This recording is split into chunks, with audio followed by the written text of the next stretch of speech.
ದೊಡ್ಡ ಗಂಜೂರು ಹರಿಜನ ಕಾಲೋನಿಯ ರಸ್ತೆ ತುಂಬಾ ಕೊಳಚೆ ನೀರು, ಸಾಂಕ್ರಾಮಿಕ ಕಾಯಿಲೆಗಳು ಉಂಟಾಗುವ ಆತಂಕ.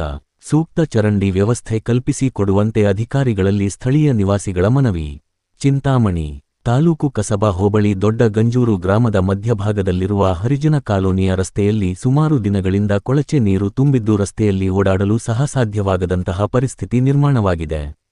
ಇಲ್ಲಿನ ಹಲವು ಮಂದಿ ಚರಂಡಿಯನ್ನು ಮುಚ್ಚಿರುವುದರಿಂದ ಮೇಲಿಂದ ಬರುವ ದನಕರುಗಳ ಗಂಜಲ, ತ್ಯಾಜ್ಯ ನೀರು ಚರಂಡಿಯಲ್ಲಿ ಹರಿದು ಮುಂದೆ ಸಾಗಲು ಸಾಧ್ಯವಾಗದೆ ರಸ್ತೆಯಲ್ಲಿಯೇ ಶೇಖರಗೊಂಡಿದ್ದು ದುರ್ವಾಸನೆ ಉಂಟಾಗಿದೆ. ಸೊಳ್ಳೆಗಳ ಆಶ್ರಯ ತಾಣವಾಗಿದ್ದು ಸಾಂಕ್ರಾಮಿಕ ರೋಗಗಳು ಹರಡುವ ಸಂಭವವಿದ್ದು ನೆಮ್ಮದಿಯಿಂದ ಬದುಕಲು ಸಾಧ್ಯವಾಗದಂತಹ ದುಸ್ಥಿತಿ ನಿರ್ಮಾಣವಾಗಿದೆ ಎಂದು ಸ್ಥಳೀಯ ನಿವಾಸಿಗಳು ಆಪಾದಿಸಿದ್ದಾರೆ.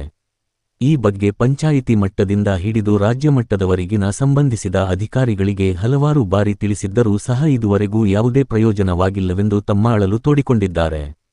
ಇನ್ನಾದರೂ ಸಂಬಂಧಪಟ್ಟ ಅಧಿಕಾರಿಗಳು ಈ ಬಗ್ಗೆ ತುರ್ತು ಗಮನ ಹರಿಸಿ ರಸ್ತೆಯಲ್ಲಿ ನಿಂತಿರುವ ಕೊಳಚೆ ನೀರು ಮುಂದೆ ಹಾದು ಹೋಗುವಂತಹ ವ್ಯವಸ್ಥೆಯನ್ನು ಮಾಡಿಕೊಟ್ಟು ಸಹಕರಿಸಬೇಕೆಂದು ಕೋರಿದ್ದಾರೆ. ಸುಮಾರು 3,300 ಮನೆಗಳು 400 ಮನೆಗಳಿವೆ.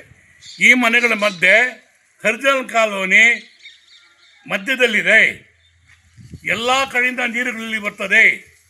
ಈ ನೀರು ಹೋಗೋದಕ್ಕೆ ದಾರಿ ಇಲ್ಲ. ನಮಗೆ ಇರ್ತಕ್ಕಂಥ ಎಲ್ಲ ಕಡೆ ಇರ್ತಕ್ಕಂಥ ದುರ್ವಾಸನೆ ಕಾಯಿಲೆಗಳು ಬರ್ತಾ ಇದೆ. ನಾವು ಎಲ್ಲ ಅಧಿಕಾರಿಗಳಿಗೂ ಪತ್ರ ಬರೆದಿದ್ದೀವಿ.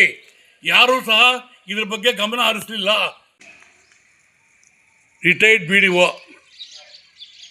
ಜೊತೆಗೆ ದೊಡ್ಡ ಗಂಜೂರು ಗ್ರಾಮಸ್ಥ ಗ್ರಾಮದಲ್ಲಿ ಪೇಪರ್ ಮುಖಾಂತರ ಅವ್ರಿಗೆ ತಿಳುವಳಿಕೆ ಕೊಟ್ಟು ಇಲ್ಲಿ ನಮಗೆ ಅನುಕೂಲ ಮಾಡಿಕೊಡ್ಬೇಕು ಅಂತ ಬೇಡ್ಕೊಳ್ತಾ ಇದ್ದೀನಿ.